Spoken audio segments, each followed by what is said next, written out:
And we're back for the second part of our Teenage Mutant Ninja Turtles Heroes in a Half Shell overview.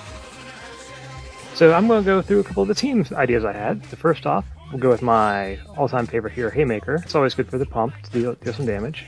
And we'll also go with Splinter's Teachings. We'll start with the 3 Renee Tillys. Of the 3, I actually really do like the 79th Dimension of Null Time, but for this build, we're going to go with the Impeccable Timing. When fielded, you may move a die from your reserve pool to your use pile to roll a different die from your use pile and place it in your reserve pool. Next up, one of the most important pieces in this build is actually the first card you're going to see when you open this pack, April No Mere Damsel. That 2 cost with Turtle Power is actually incredibly useful, especially if you're getting to those higher cost turtles, which we're going to get to next. So we'll start off with Leonardo, the leader.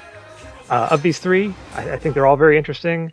I do like Turtle Power, but we're not going to go with Turtle Power here. We're going to go with the Plight of the Eldest. So basically with a fist, it turns it into a Serena type ability, where it does 2 damage to a character die or opponent, but we're also going to have lots of fists, and it will synergize well with Haymaker. Next up, we'll go with Raphael. Raphael is also another important piece, and once again, we're not going with Turtle Power. We're going to go with Second Son. While Raphael is active, turtle character dice you control cannot be targeted by opposing action dice or global abilities. This is kind of big. It's a human paladin for your turtle affiliation. So now we're on Donatello. Once again, I like all these abilities, but we're going to go with the Turtle Power one here. We're going to use him. The Bolt doesn't really synergize with our globals very well. Similarly, Michelangelo, once again, I like a lot of his abilities here. I do like that all the turtles have the Serena-like ability, but in this case, we're going to go with Booyakasha for the Turtle Power. Another way of getting those important pieces down cheap. And now we're getting to another utility piece. Now, Casey here, he has several good ones. I do like Penalty Box quite a bit for getting rid of sidekicks, but in this case, I'm going to go with Broken Home as a defensive piece. So Casey Jones can block up to 3 character dice with purchase cost 2 or less. I know this is going to be hard-pressed to go up against the Bard team, but this does help against something like Bard. You can block Mirror Ram, you can block sidekicks, you can block Morphing Jar. And our last piece for this is going to be Metalhead. I think that 2 of these are pretty good, but Metalhead, this associative identity, gives you a strong win condition. When Metalhead attacks, other non-Metalhead turtle affiliation character dice cannot be blocked. So you're attacking with Metalhead, sending them through unblocked. They can't be distracted because you've got the Raphael out.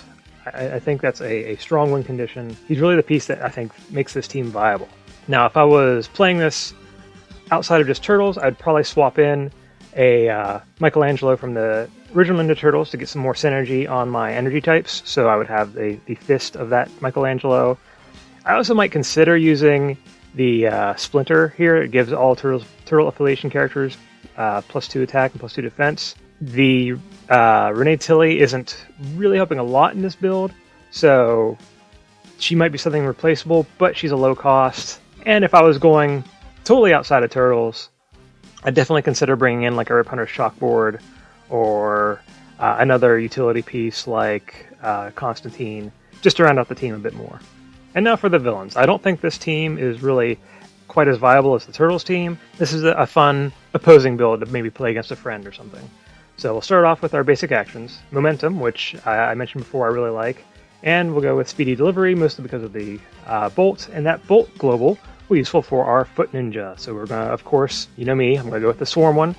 He's slightly improved from the original Foot Ninja, and he has that Bolt energy, which synergizes with the pump from Speedy Delivery. And now we're going to go with the other Renee Tilly. This one I like a lot with Momentum. So with Karai, we'll go with From Between Two Worlds. When fielded, you may KO target opposing sidekick.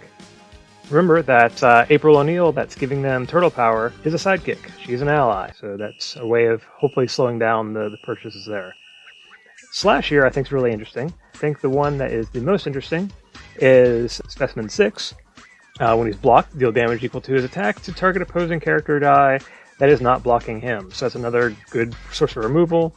So it's a good solid ability. Next up, we'll go with Triceraton. We'll just go with the Overcrush one. I like Overcrush, and the other ones don't really impress me that much. I guess a +3 attack's alright, but not so great if they're just blocking it. Leatherhead, I actually kind of like the A Guarantee one, because he's sort of like the Joker ability, where you can make it so they can't buy or field a turtle. So you could, once again, take out that Raphael, or take out the Leonardo, make it so as long as Leatherhead's sitting out, they can't use that card. Tiger Claw here I actually like quite a bit. Once again, several good versions of him, but I like the 6 cost with the Serena ability, basically. When Tiger Claw attacks, deal 2 damage to target opponent.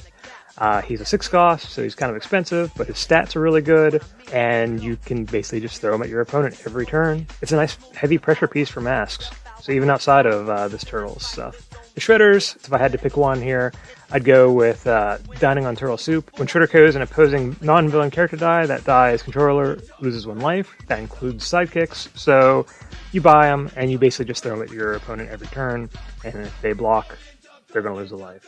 The one card we didn't mention on either team is Hamato Yoshi. I do like this card, but I think he really needs a Force Block global. Protective Parent. When Hamato Yoshi is blocked, deal half of the blocking character die's attack rounded down to target opponent.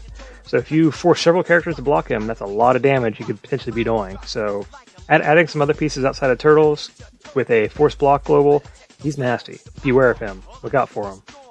But there's our villain team.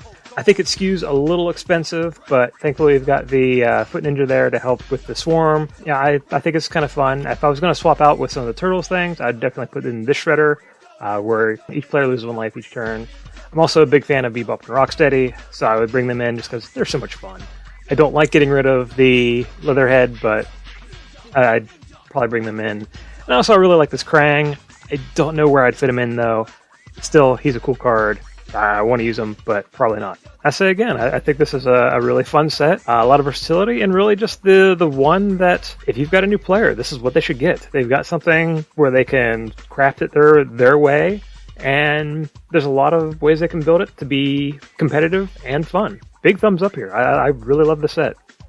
Way to go, WizKids.